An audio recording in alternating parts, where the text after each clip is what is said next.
All about Kegel exercises, brought to you by the National Association for Continence.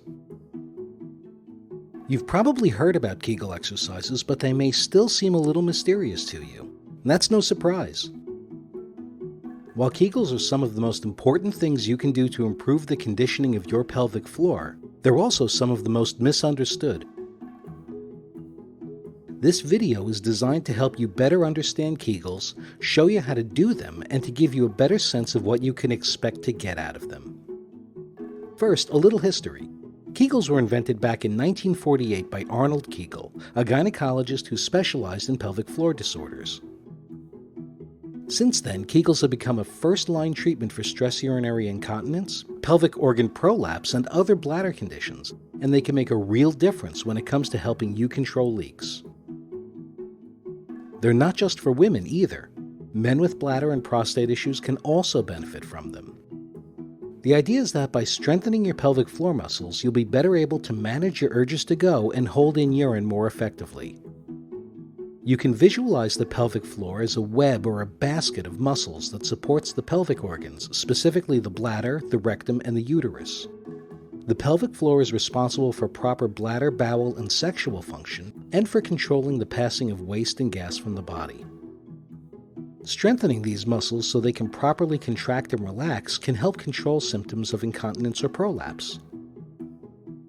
And because these are muscles we're talking about, they can be conditioned like most any other muscle you're used to working out. The stronger they are, the more control you'll have. Before we get started, keep in mind that Kegels aren't for everybody. For example, there are some bladder conditions that are a result of pelvic floor muscles being too active, and in those cases, Kegels can actually do more harm than good. Check with your doctor or physical therapist first to make sure they're right for you. If they are, you'll be happy to see how easy they are to do. The only thing some people find difficult is identifying the pelvic floor muscles in the first place. To locate the muscles, tighten your pelvic floor as if you're stopping the flow of urine or stopping the passing of gas. These are the muscles you'll use to perform a Kegel contraction. If you're having difficulty locating the muscles, make an appointment with a physical therapist for professional guidance. Next come the exercises. There are two types of Kegels you'll want to do for a full workout: quick, short muscle contractions and long hold muscle contractions. To perform the short muscle contractions, quickly tighten your muscles, lift them up, hold them for 1 or 2 seconds, and then release them back down. That's a quick tightening, lifting, and holding for 1 or 2 seconds, then a release.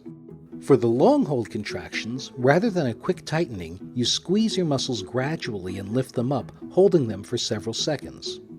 That's a gradual squeeze and lift, then a hold for several seconds. Start with the goal of holding for up to 5 seconds. And when that becomes easy, try working your way up to 10 seconds. Don't get discouraged if you can't make it that long at first. It takes time to build those muscles, but you'll get there. Rest for 10 seconds between exercises so you don't overtax yourself.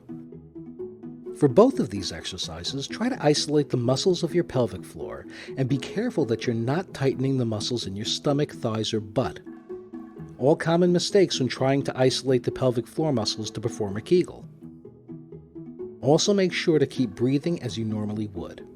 Finally, you'll want a regular routine to get the most out of your Kegels. Aim to start with 5 of each exercise in a session, and do 5 of these sessions a day. As you gain strength, you can build up to doing 10 of each exercise per session over 3 sessions a day. Though you could do up to 5 sessions if you feel comfortable. The best thing about Kegels is that you can do them anywhere and nobody needs to know. So the next time you find yourself sitting around, do something good for your bladder health and exercise your pelvic floor. Soon enough, there's a good chance you'll find that you take longer between bathroom visits and have fewer accidents. For more information, visit the National Association for Continence at nafc.org.